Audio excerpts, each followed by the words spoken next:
Become sour upon our lips. We will not praise you only yesterday. We will not only praise you today. Our generation, the generation of our children yet unborn, by the reason of the testimony of our lives, they will praise your name. King of all kings, Lord of all lords, will thank you. What a wonderful privilege to have you as our God. What a wonderful privilege to be called your sons and your daughters. What a great privilege to be adopted into your family. Lord, we will not take this privilege for granted. We will live to the maximization of it in the name of Jesus. Through us, oh God, men will come to the knowledge of salvation. Through our lives and our testimonies, men, we know that all power belongs to you. We thank you for the first service. We thank you for the second service. Thank you in anticipation of what you are going to do this moment. Thank you for the remaining days of this special Sunday. Thank you for all you've done in previous Sundays. And thank you for what you will yet do after now. Father Lord, don't ever be tired of blessing us. Don't ever be tired of bringing us into your eternal purposes. Continue to have your way in this house. Continue to glorify yourself in individual lives. Holy Spirit, have your way now. Make Jesus real to each and every one of us. Give us a new song to sing. Show forth yourself on our behalf. Let your name be glorified. Thank you, King of Kings. To you be honor, to you be praise, to you be adoration now and forevermore. In Jesus' precious name we pray. Amen. Let the living soul shout hallelujah. If you know that God ain't through with you yet, that you know that God is going to still do much more than he did in the previous Sundays and this morning, give the Lord a shout of hallelujah. Glory be to God. Hallelujah. Please can we be seated as we jam our hands together for the King of Kings and the Lord of Lords. I want to thank God for this special program. I'm so excited, so delighted to be here this season. I thank God for making it possible for all of us to be together, to fellowship under this open heaven. I want to appreciate the Father and the Lord, the Pastor in charge of this wonderful assembly. The Lord will continue to strengthen you. He will grant your heart desire. This season, your own personal prayer point shall be testified before the congregation of God in the name of Jesus. Amen. Tonight, I believe God to create in us the ultimate hunger. I believe by now, for those of us that have been in the previous two services, will have understood the direction that the Lord is taking us to. Having established that the Lord is interested in satisfying us early. God in his infinite mercy does not get glory by postponing what we should have for now. In fact, when I saw one of the things Jesus said about the hunger of our children, he said, how many of you will your children ask for bread and you will give them stones?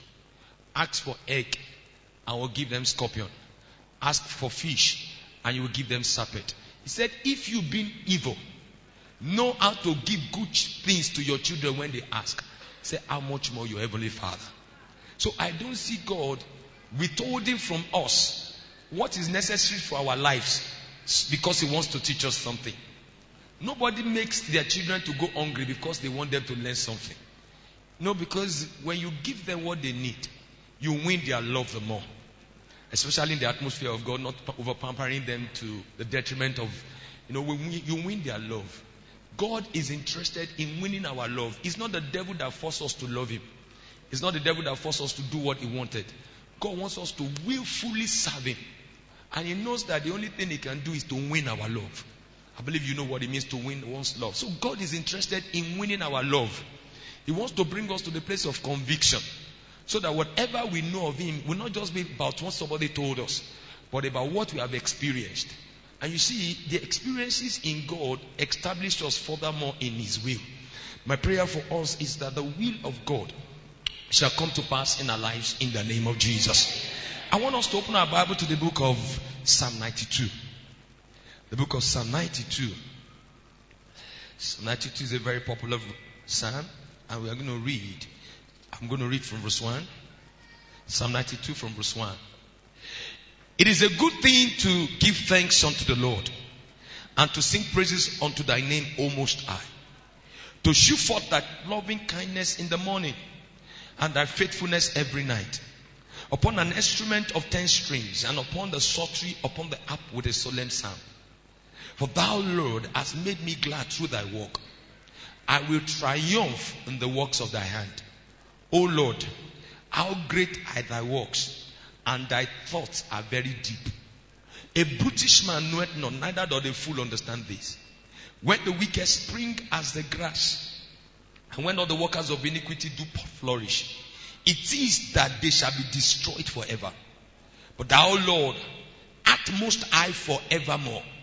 For lo, thy enemies, O Lord, for lo, thy enemies shall perish. All the workers of iniquity shall be scattered. But my horn shall thou exalt like the horn of an unicorn. I shall be anointed with fresh oil. My eye also shall see my desire on my enemies. And my ears shall hear my desire of the wicked that rise up against me. The righteous shall flourish like the palm tree. It shall grow like a cedar in Lebanon.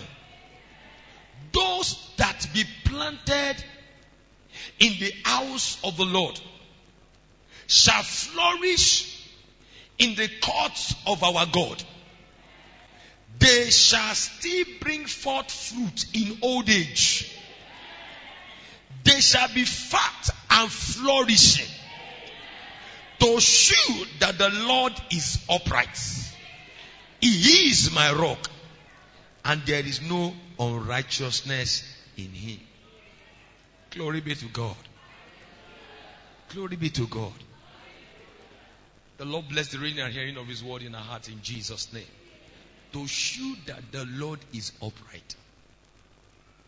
Brother, we've been talking about, oh, satisfy me early. And the Lord is showing us again, out of many weaknesses, that the revelation of the uprightness of God to the world is in the satisfaction of his children. To show to the world that he is a faithful God. To show to the world that he is upright. The world must see the manifestations of his glory in our lives. In the book of Psalm 125 from verse 1. Psalm 125 from verse 1, the Bible says, when the Lord, he said, they that trust in God, the Lord shall be as Mount Zion, which cannot be, I think it's Psalm 127. No, what's Psalm? He said, when the Lord turned again the captivity of Zion, hold on to that. We were like them that dreams. Don't take it away, please. He said, then was our mouth filled with laughter, and our tongue with singing. When the Lord turned again our captivity, our mouth was filled with laughter, our tongue with singing, and it was said among the heathen, behold, the Lord has done great things for them. Behold, it means that God wants to do what the heathen will behold, what they will see. Amen. It is not enough to say, I am blessed. It is much more important to see the manifestations of the blessing. That is why I took a personal decision in my life that I don't want to be a theoretical Christian. Whatever is written on the pages of the Bible must become evident in my life if truly the Lord is good. Having established that God is interested in our satisfaction. I don't need to flog that again. We've said that over and over again. And God also have an expectation from us, and that is we should hunger. We should thirst for His power and for His presence in our lives. There is something else the Lord will want us to hunger for, to desire, which I call the ultimate hunger. The Bible says in the text that we read, Psalm 92, they that be planted in the house of the Lord shall flourish in the courts of our God. I love what he said next. They shall still bring forth fruit in old age. Contrary to what the opinion of the workforce says. They say in old age, you have no useful life. So you retire. But the Bible says, for those that be planted, they don't retire but they refire. He said, they shall still bring forth fruit in old age. Not a reduction in productivity, but an enhancement of productivity. They shall be fat and they shall flourish. Flourishing is a superlative word.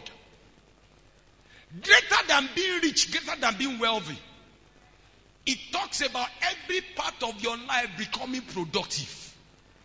That was why he likened that situation to the palm trees. I have a few of them. There is no part of a palm tree that is wasted. You get broom out of the leaves, so to speak.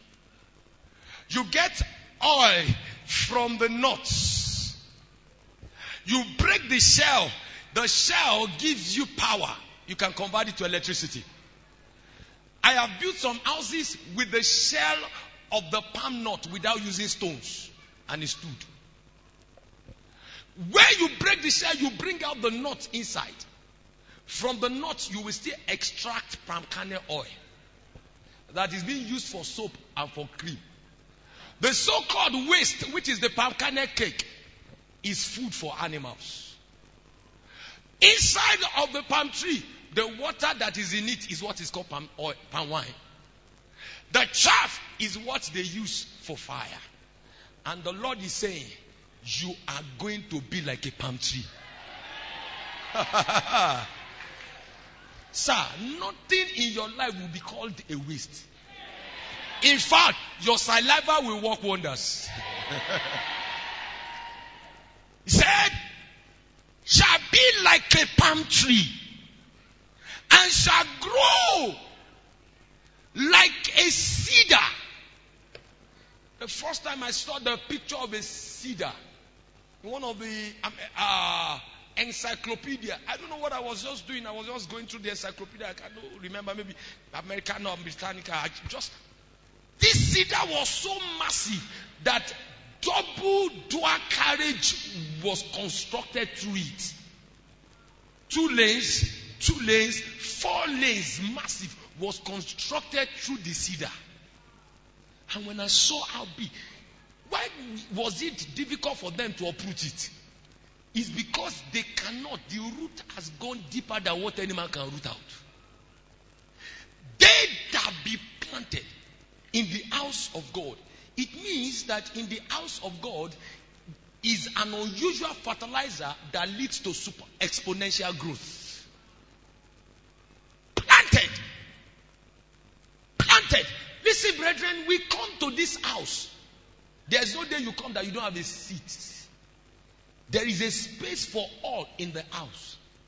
But the question is, how many are planted in the house? I've been taking a series on the power of value.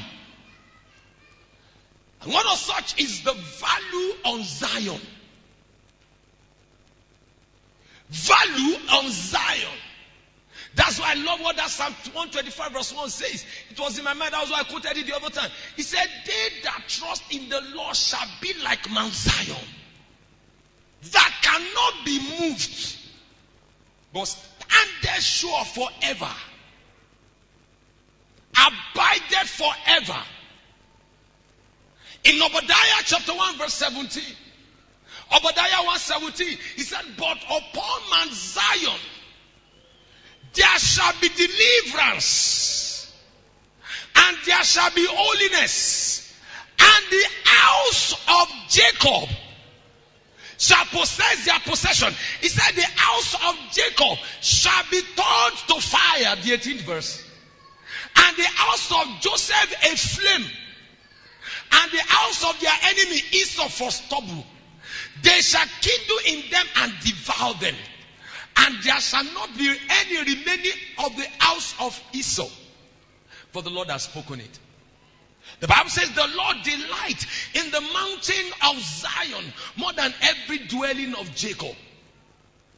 And he's saying, they that be planted. You know, nothing is being planted and grow without first and foremost dying. After death, new life springs out. And as you see the shoot coming out, so also the root is going down. So God is saying, they that have their roots firmly grounded in Zion, in my house, will begin to experience exponential growth, will have their food delivered to them in season, so that they can be able to grow to maximization. I pray for you in the name of Jesus, you will no more be in and out.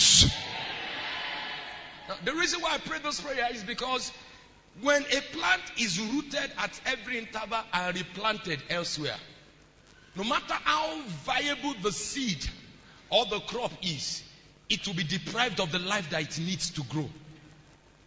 What does it mean to be planted? In the book of Psalm 84, when you are planted in the house of the Lord, Psalm 84 from verse 1, the Bible reveals that you will be overwhelmed by the beauty of his presence. How amiable are thy tabernacles, O Lord of hosts. My soul longeth. Can you see soul now longing, desiring? Yea, even fainted for the courts of the Lord. My heart and my flesh cry out for the living God. Yea, the sparrow hath found an house, and the swallow a nest for herself, where she may lay her young, even thine altars, O Lord of hosts, my King and my God. Verse 4. Blessed are they that dwell in thy house. They will still be praising you. Blessed are they that dwell in thy house. Not go out and come in. They dwell perpetually in thy house. I read a little bit about David and I found out the secret of David. David, as great as he was, said, I would rather be a doorkeeper in the house of God. He knew what it means to be Zion dweller. He knew what it means to make the house of God our primary priority. Many of us see the church as a secondary place. When we have time, we go. But God says, no, I don't need the leftover of your time. I need the quality of your time. You know why? Psalm 36 verse 9. Psalm 36 verse 9. The Bible says, in thee is the fountain of life. In thy light shall we see light. The closer you are to him, the more illuminated your life becomes. the more enlightened you become, and the more you reflect the light. Let me come over that again. The closer you are to him, the more his light shines upon you, the more your life is illuminated, the more you are enlightened, and the more you reflect that light. You know that the moon does not have a light of its own. The moon only reflects the light of the sun. The reflection of the light of the sun by the moon is as a result of the focus of the moon on the sun. The more focused you are, the more the light shines upon you. And you know one truth that I had learned a long time ago, which changed my orientation about my focus to God. He says, when you focus on the sun, S-U-N, you will never see your shadows. I've never seen a shadow that is beautiful in my life. No matter how beautiful you are, your shadow is always black. And your shadow is always lying on the floor. And your shadow is always very ugly. Because the head of your shadow is bigger than your natural head. The hand of your shadow is always longer. Leg longer. And is always lying on the floor. You will only see the ugly side of your life when you focus on yourself. But when you are looking at the sun, you cannot see your shadow on the floor. Meaning that when the entire focus of your being is on him, the entire being, your entire being will be swallowed up in his presence. They that be planted. When people call me pastor, evangelist, I say, excuse me. Before I became a pastor, I am first and foremost a child of God. I am first and foremost a citizen of Zion. The day God told me, the only city that no war can conquer or can be colonized by any nation is the mountain of Zion. It cannot be colonized because it is the city of God. Say, but you have come to Mount Zion, the city of God, the heavenly Jerusalem. Look at it. Hebrew chapter 12.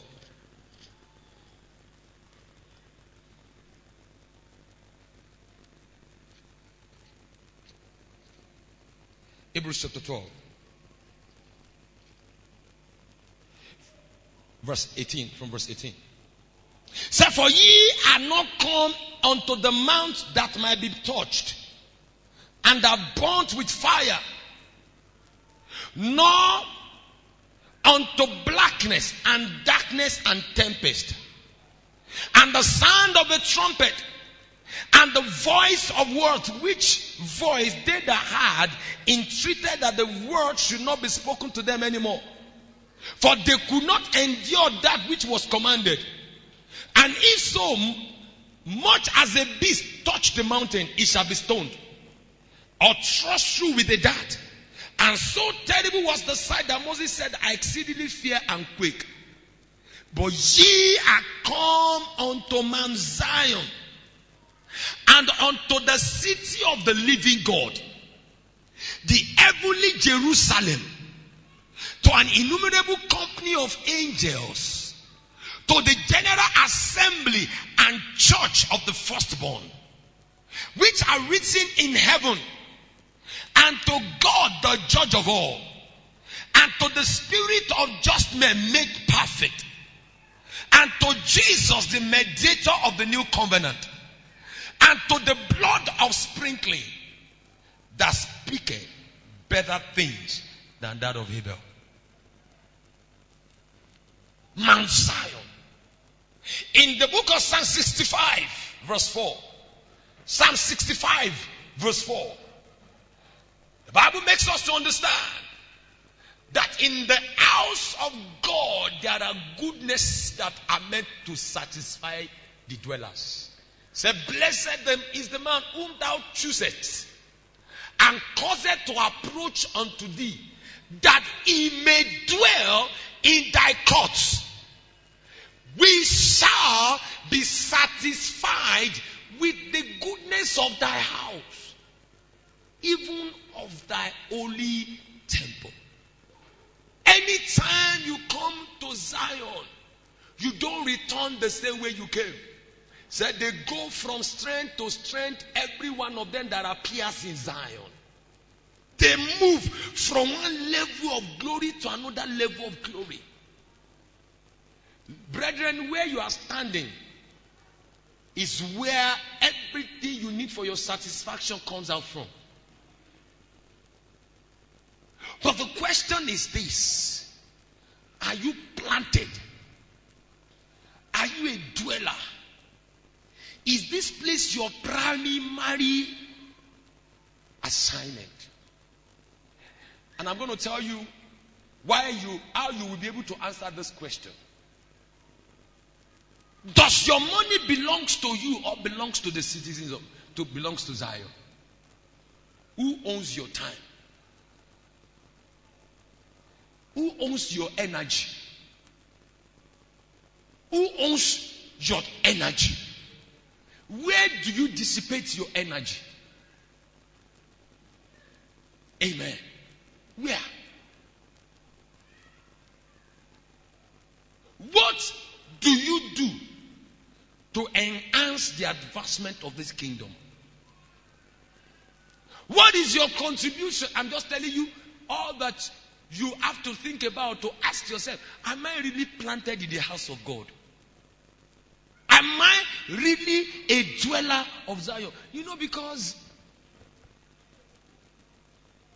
God doesn't want you to struggle. It's not in the interest of God for you to struggle. Praise God. I am excited when they said to me, come, let us go into the house of the Lord. Amen. All the rigor of traveling the whole of yesterday does not make any sense to me, because I know where I am going. By the time I am done there, whatever time I thought I wasted coming will be recompensed by the one who is the king over the city. I can go into the hall to satisfy the requirement of this house, because I don't want the increase of age to lead to depreciation in worth. I'm not sure you heard that. I don't want the increase of my age by number to lead to depreciation in my worth. I don't want to be 80, 85 and end up sitting around old people like myself playing draft, because I don't have useful thing to do with my life. My father in the Lord is 79 years old. I see 55-year-old young people who have already concluded there's nothing more to live for. They are marking time. 60, 65. But at 79, that man is it touching the world. At 80, if the Lord tarries, that man will still be touching the world. That Baba said something one day, and I'm not sure people heard him. He said, if peradventure I retire as the general overseer of the Redeemed Christian Church of God, and I am taken to a wilderness, I will turn that wilderness to city. I said, God. We were doing prayer walk with Daddy Joe some times ago. I saw young people falling in an ambulance carrying them. And I saw this man in front charging. They that be planted in the house of the Lord. They that be planted in the... That Baba, when you see him walking, you ask yourself, how old am I? How old am I? He said, my horn shalt thou exalt like the horn of a unicorn. I know some of us might not be Yoruba, but I love Yoruba translation of that psalm. He said, Iwo milao begabi wo agbaun rere. The unicorn has one horn, is at the center. That horn is sharper than knife. Anything he enters, it goes in. Said, and I shall be anointed with fresh oil. Meaning that because you are planted on daily basis, you will experience freshness. Freshness at all times. Planted. Excuse me, brethren, you have to desire to be planted for you to be satisfied. It's a choice you have to make. Because this is where your inheritance is. This is where your inheritance is. Oh, what do you mean by my inheritance is here? This is the city of God. If you belong to this kingdom, every kingdom minister to the needs of their citizens. If you belong to this kingdom, this is where your needs are to be met. No, it's my business, it's my office. Excuse me, you are only thinking about the surface when you are talking about your businesses. What can your business do for you? At most, it gives you money. And money is merely for an exchange. But your business cannot guarantee your health, cannot guarantee your protection, cannot guarantee your security, cannot secure the destiny of your children.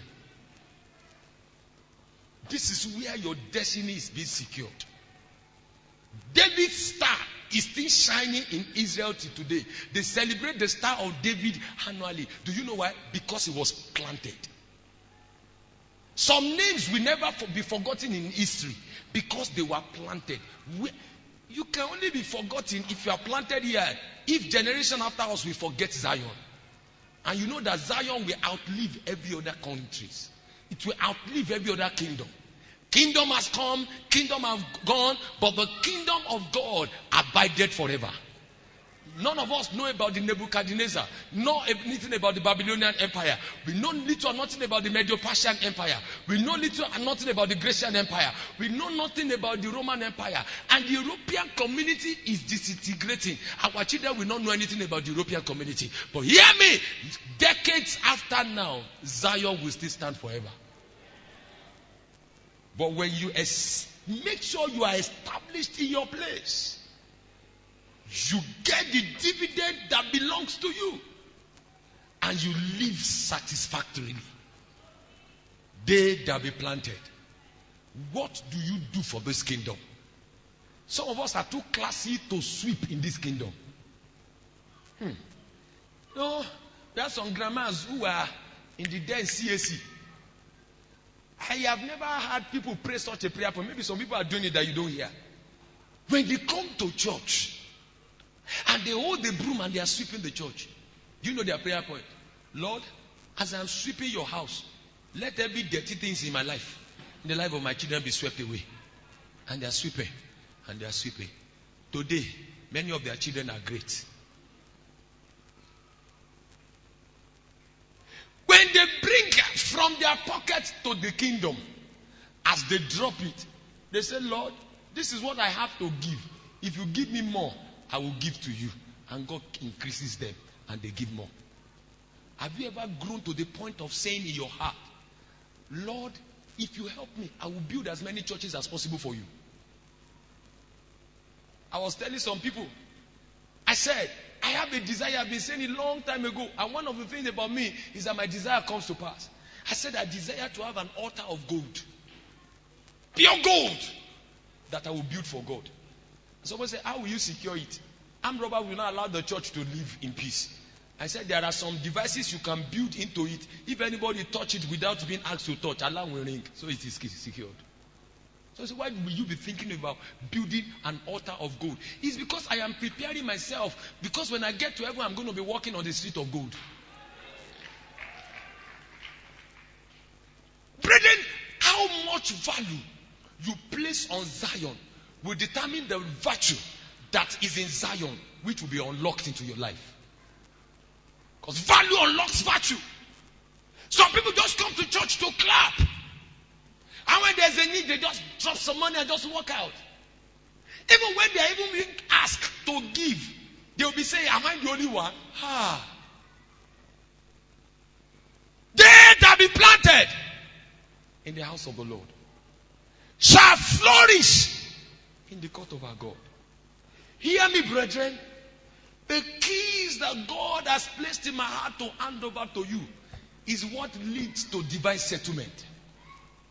You want to increase in age and increase in worth and increase in value and not diminish with time. Be planted in the house of the Lord. Be planted. Those of us that are just raising children, don't keep them at home and come. Bring them. Impact them. Plant them also. Teach them to invest in this kingdom. Teach them to invest their sweat, to invest their time, to invest their energy in advancing this kingdom. Because there is no man that advances the kingdom of God that does not appreciate in life. They that be planted.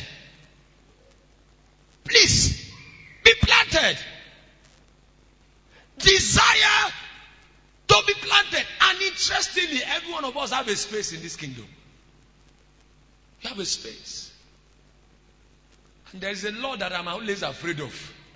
Personally, I'm always afraid of those laws since the day God told me. Says on, there is a law in the spirit called the law of displacement and replacement. So remember, Saul was already displaced, even though he was alive, and replaced with David. Said, do you know why? I said, no. He said he was occupying a space. He never placed value on that space. So I have to replace it with somebody who will value the space. That was why when David came, he valued the space more than Saul. And what Saul lost was what David gained. What value did you place on the church of God? What value? Do you wait to be told before you advance this kingdom? Or your entire being is focused on advancing this kingdom? Brethren, God has so much to accomplish on earth. But there is only a people and a place he has chosen for that accomplishment. He has chosen the citizens of Zion, and he has chosen the mountain of Zion. That's why you can't be planted here and you'll be under satanic oppression. Demon oppressing you as a citizen of this church, of Zion, of the church of God, the ground and the pillar of truth, of this church. No, sir, it's not possible. It is not possible. It's not just it can be. Don't just conclude. Conclusively, it is not possible. Amen. It's not. Citizen of Zion, and the devil will oppress you. Where is that devil?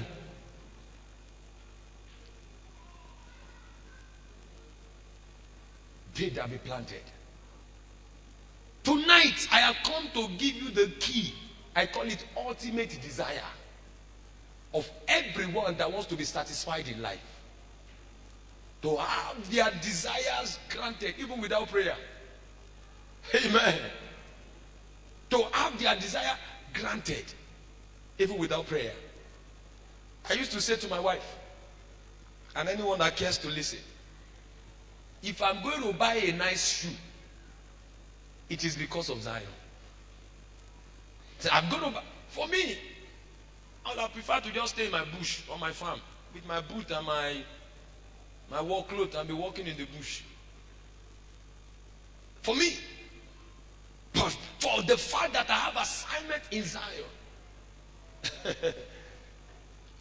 I remember when God was asking me, I need all your time. We were pastoring. And I was just giving, I had some businesses.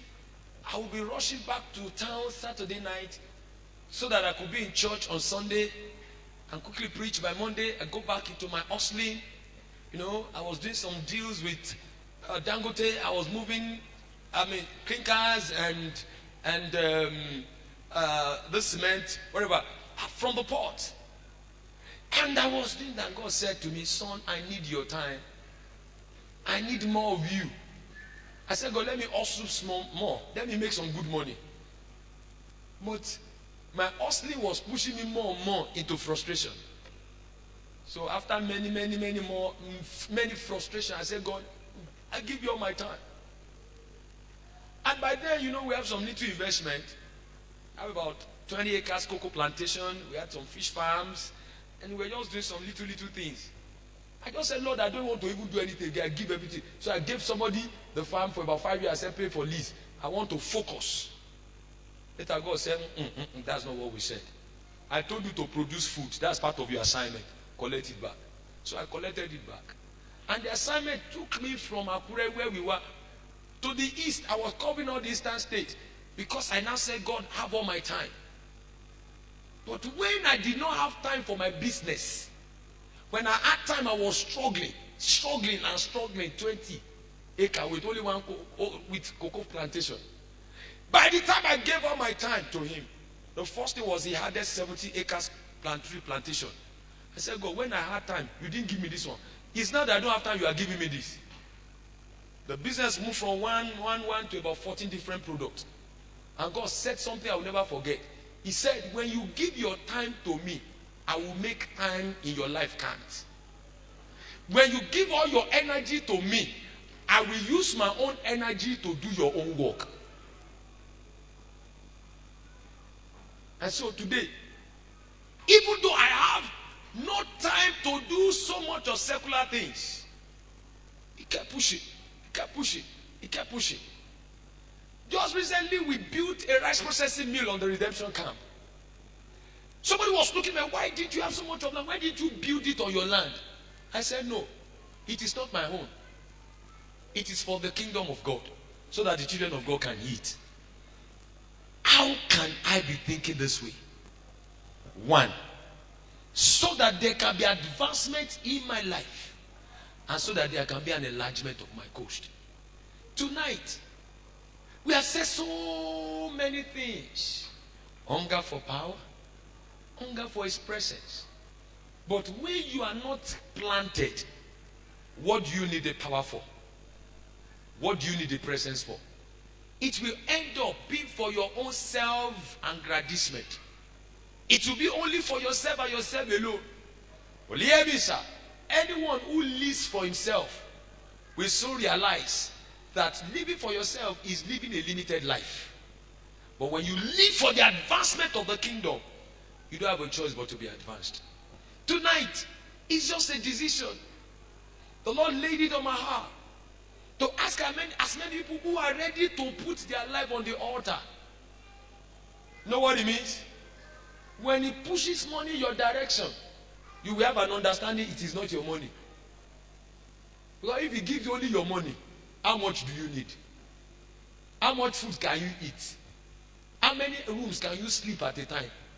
How many cars can you buy at a time? But when he begins to, because that's why God is so skeptical. He told me, he said, do you think I can give my children billions? He said, but why will I give them billions when they don't have what to use it for? He said, no, I have what to use it for. Ask yourself, if God give you $20 billion, what will you use it for? You will have fun all over the world. You go to places. Take your family all around the world in 20 days. You talk. But God said that's a waste of resources. But when you say, God, how can pastor be saying he want to build churches for Let's Go Fishing?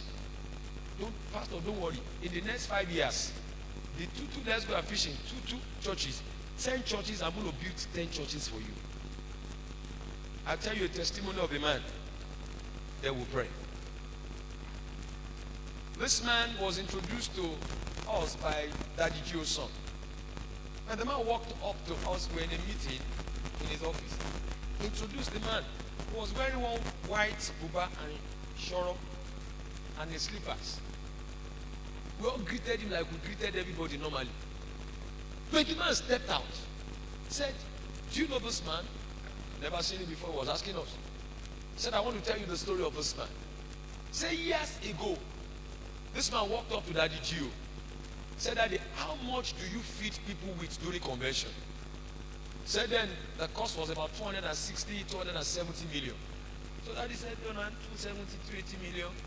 Said the man said, Daddy, can you do me a favor? Daddy said, what is the favor? Can you allow me to raise a draft for that money? God is laying it on my mind to feed people for convention. The man dropped 280 million. I sat where I sat. I sank. I tried to count all the money I've ever given to God in my life.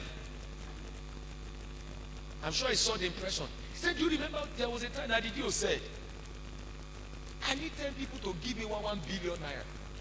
I said, I remember, I had it, but I closed my ears because I'm not in my category yet. Said this man came and dropped 1 billion naira. Said, oh, don't worry. Now let me tell you what God did for him. I said, I want to hear. Said, God gave this man 2 contracts. One 60 billion, the second one 40 billion.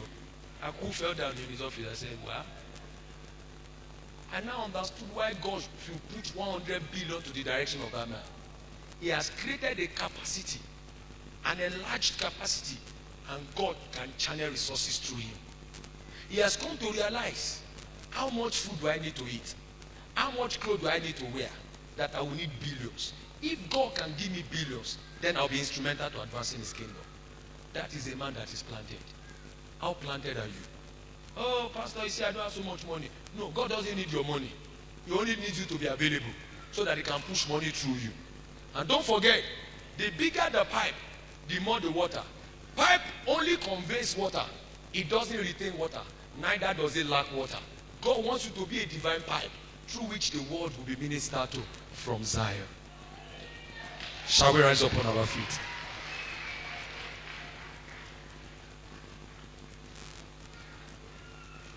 I just want to pray for you. I'm not going to lead you to pray any prayer points. You have prayed. I knew within my heart that God has answered your prayers. He has answered. He has answered your prayer for power, but you continue to hunger for it. Because for the fact that you eat this morning does not mean you are not going to eat in the night. For the fact that you have eaten today and you have food does not mean you will be hungry tomorrow. Power is for consumption, so you will continue to need more. That means you live perpetually in hunger. And the presence of God is not just once and for all. Wherever you go in that consciousness. But there is something that is once and for all. It is to be planted. When you are planted, you have made up your mind, I go nowhere.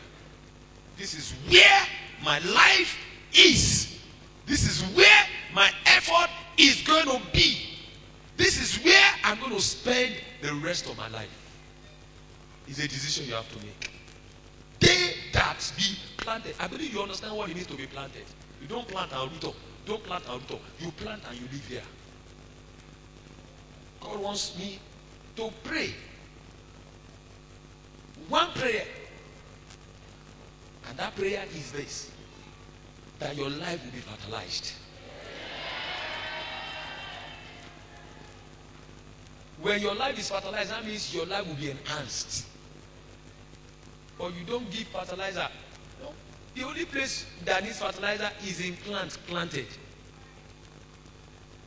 So, it's not for everybody.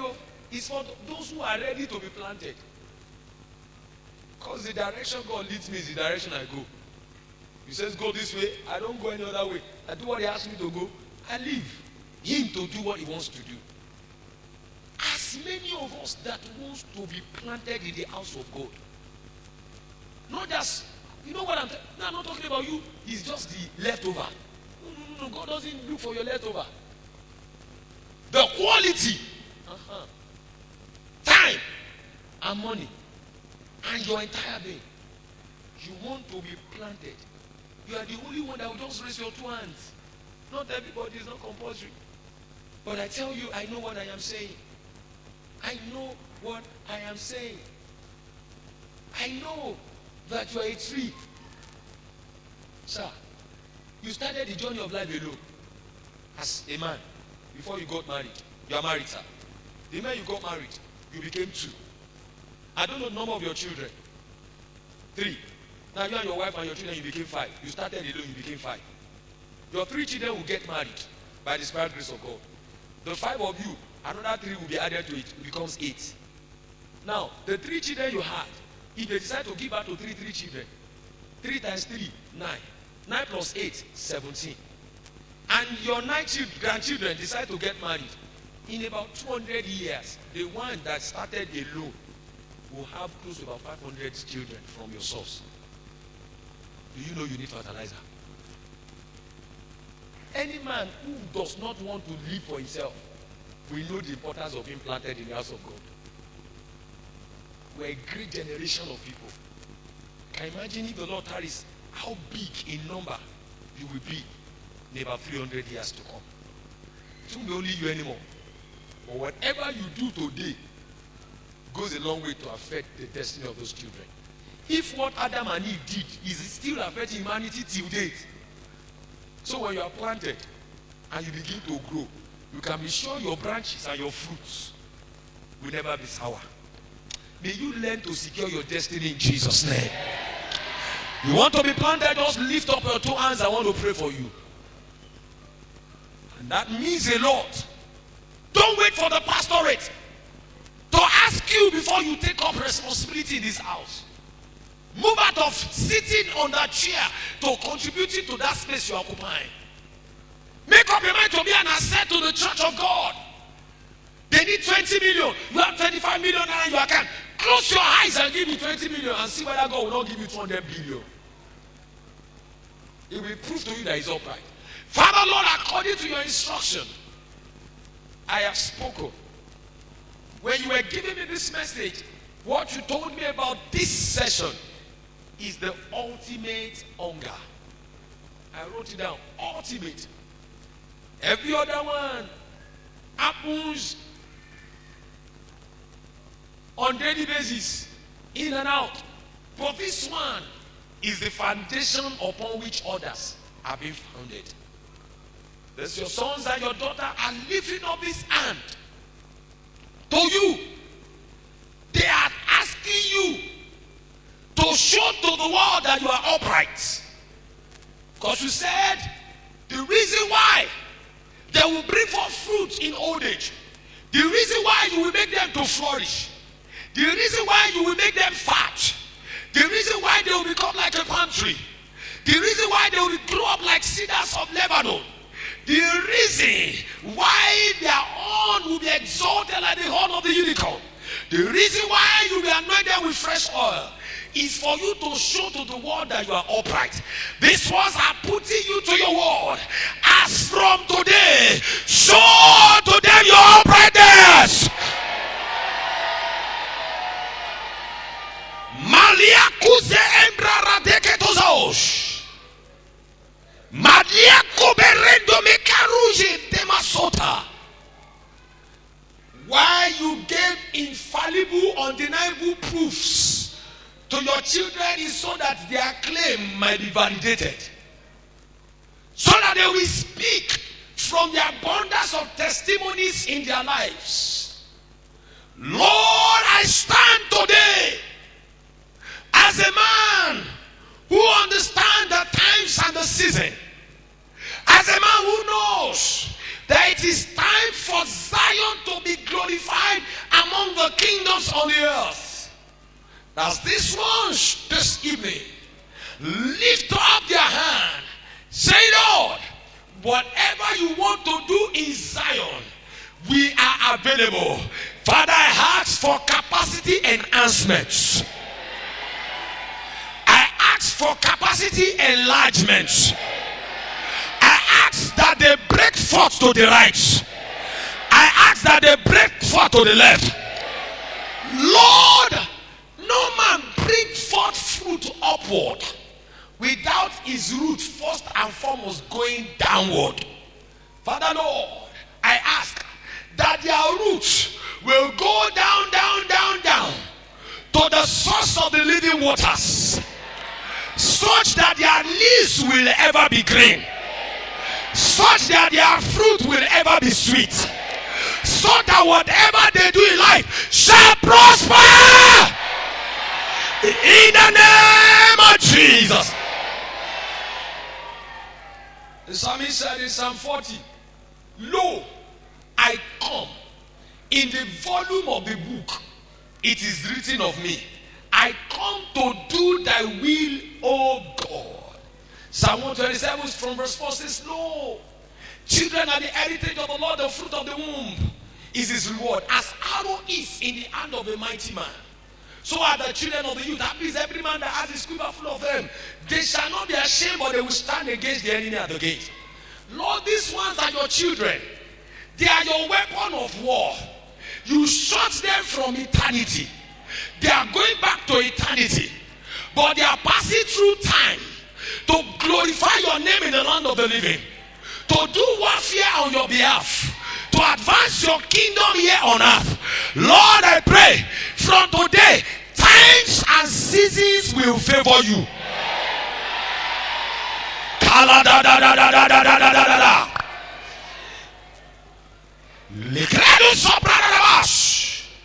To everything there is a time and a season for every purpose on the earth. All that God has tied to times and seasons for you, it shall no more elude you.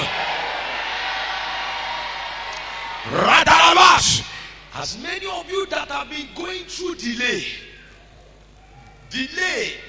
is contrary to timing. My Father, the everlasting arm of God that reaches from eternity and to eternity, that has control of times and seasons. Every time you have lost, every season you have been delayed, recover them all. I speak to this church. I heard this is the first redeemed Christian church of God in this land. I pray for everyone standing on this ground. In the journey of life, you will never be second. In placement, you will always be number one. All over this land and beyond, go and take the highest position.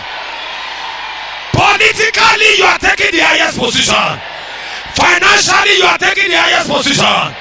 You are not permitted to be at the backside. In the name of Jesus.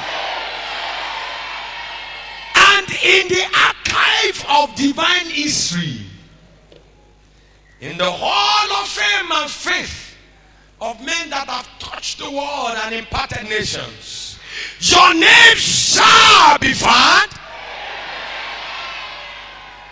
and the name of the Lord shall be glorified. Thank you, Father. Glory be to your name forevermore.